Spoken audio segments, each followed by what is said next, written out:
This happened a lot of years ago, probably close to 15 years ago actually, when my single father moved myself and my two little sisters to a not terrible but not great suburb of Denver, Colorado.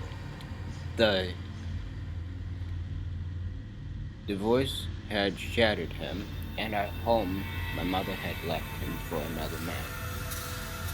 The burden of raising three girls befell him. Skip forward a couple of months. I am 10. My sisters are 8 and 6. We had grown fairly accustomed to the neighborhood and closely surrounded areas. My dad is working 10 a.m. to 6 p.m.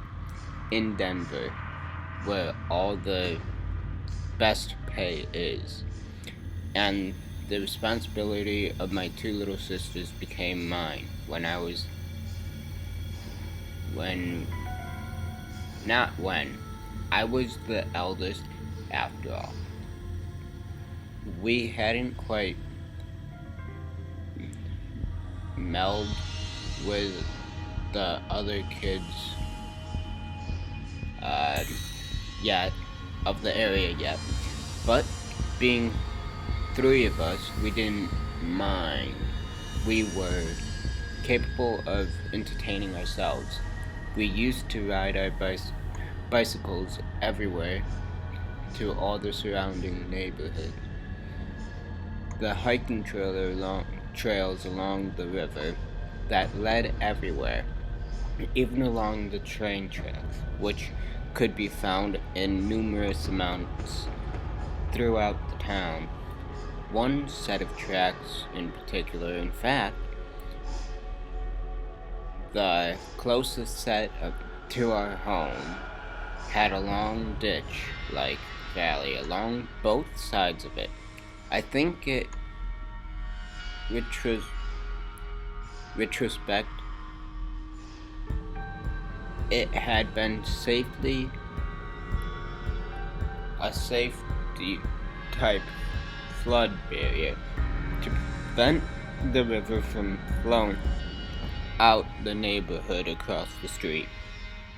Anyways, on one side of the tracks, it was a sheer drop-off with heavy bushes and undergrowth, preventing the ground from being easily accessible. And on the other side, there had been a path carved out. It appeared to be by vehicles, maybe servicing the train tracks in prior years, but it was extremely steep. A bicycle was more responsible than a vehicle, in my opinion, or an ATV. They called it Dead Man's Ditch. I found out later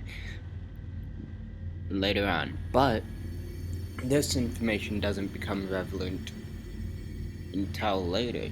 So, as I said, we used to ride our bikes around town a lot, especially in the summer months during the day while Dad was at work, and we could travel farther than he allowed.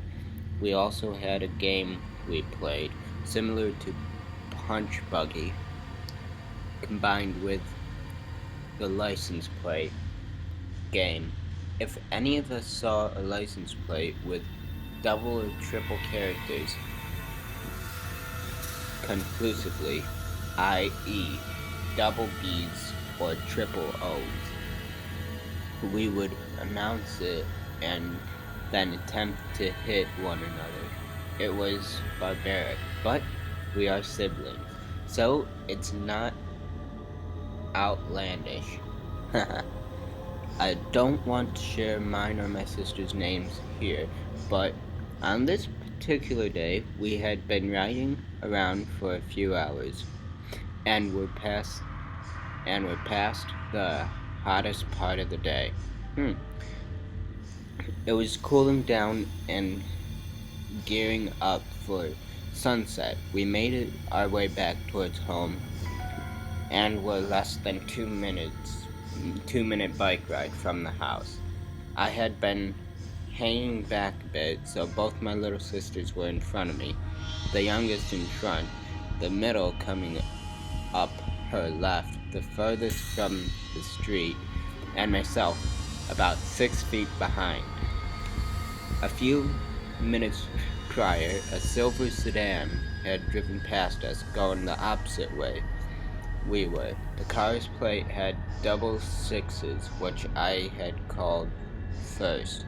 As we were heading up the street, I heard a vehicle accelerate independently behind me. This set off red flags, because where we were riding, we actually affected the oncoming lane. This vehicle was heading the same way we were, in a completely undirt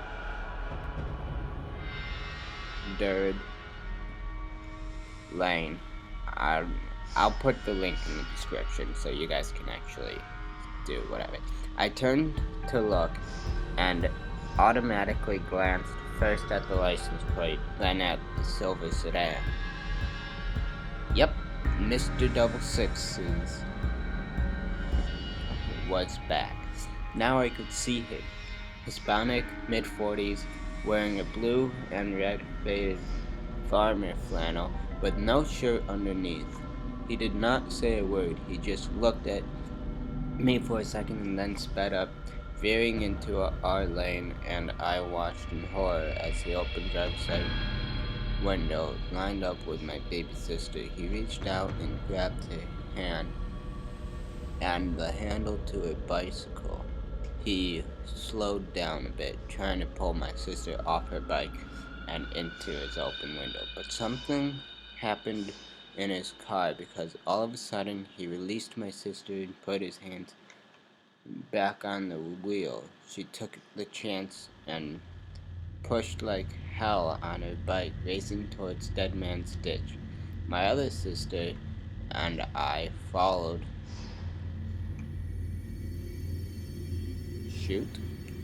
Something.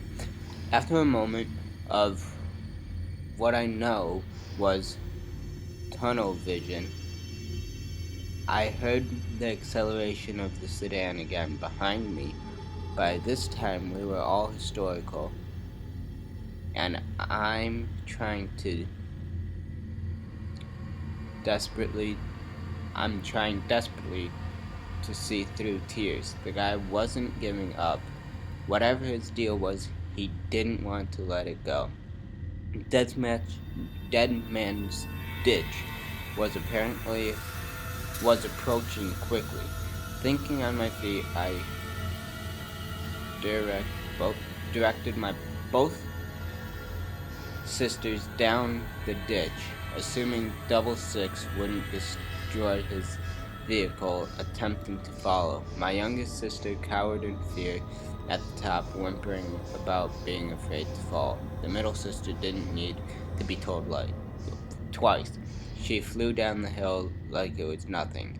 As I caught up to them, the car right in my back tire said, "Just go, the guy's going to kill us." I remember hearing her take a big breath and let her tire down the hill. I held my breath until I was right behind her. All three of us made it downhill, and the guy pulled his car right up to the opening of the path. He got out of his car and was stark naked, wearing only the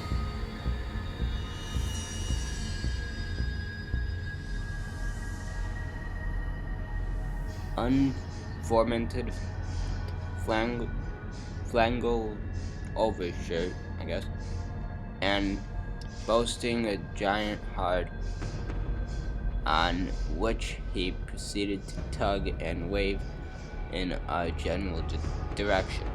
I stood between my sisters and this creep, and after a few minutes, his exposure, I guess he decided we weren't worth the destruction of his car. He got back in his car and drove away. My sisters were both hysterical, although my 10-year-old mind had switched to business mode, and the tears had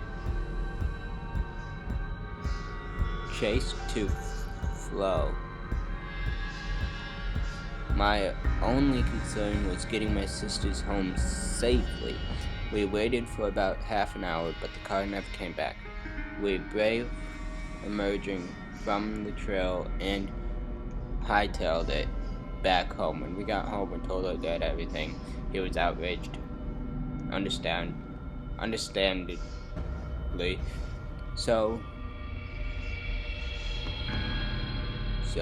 Ann took us in his car to drive around and try to find this map.